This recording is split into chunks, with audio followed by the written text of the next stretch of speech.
بسم اللہ الرحمن الرحیم۔ السلام علیکم میرے عزیز دوستوں، آج کی جو میری ویڈیو ہے اس کا موضوع ہے رزق تو سخاوت میں پوشیدہ ہے۔ کسی شخص نے بکریاں پالنے والے ایک دیہاتی سے پوچھا کہ آپ کے پاس کل کتنی بکریاں ہیں اور آپ ان سے سالانہ کتنا کما لیتے؟ بکری والے نے کہا کہ میرے پاس انتہائی اچھی نسل کی 12 بکریاں ہیں جو سالانہ تقریباً 6 لاکھ روپے دیتی ہیں۔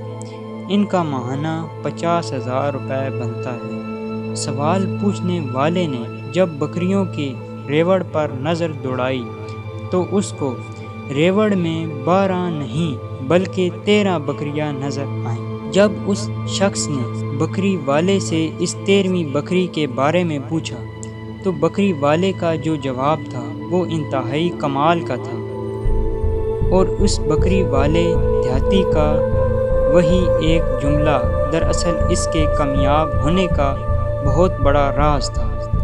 اس بکری والے نے جواب دیا کہ ان 12 بکریوں میں سے 6 لاکھ منافع حاصل کر رہا ہوں، لیکن اس 13ویں بکری کے سال میں 2 بچے ہوتے ہیں۔ ایک بچے کی تو میں قربانی دے دیتا ہوں اور اس بکری کا دوسرا بچہ میں کسی غریب اور مستحق کو دے دیتا ہوں۔ اس لیے یہ ایک بکری میں نے کبھی بھی گنتی میں شامل نہیں کی۔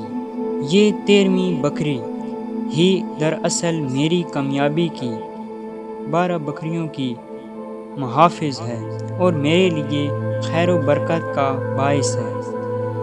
فارسی کہاوت ہے کہ لوگ تو رزق کو محنت میں تلاش کرتے ہیں لیکن رزق تو سخاوت میں پوشیدہ ہے۔ اگر آپ اس طرح کی اچھی ویڈیو دیکھنا چاہتے ہیں تو اس کے لیے ہمارا یوٹیوب چینل سبسکرائب کریں اور ساتھ میں لگے گھنٹی کے آئیکن کو پریس کرنا نہ بھولیں، تاکہ ہم جب بھی اس طرح کی اچھی ویڈیو اپلوڈ کریں تو ان کا نوٹیفیکیشن سب سے پہلے آپ تک پہنچ سکے۔ شکریہ۔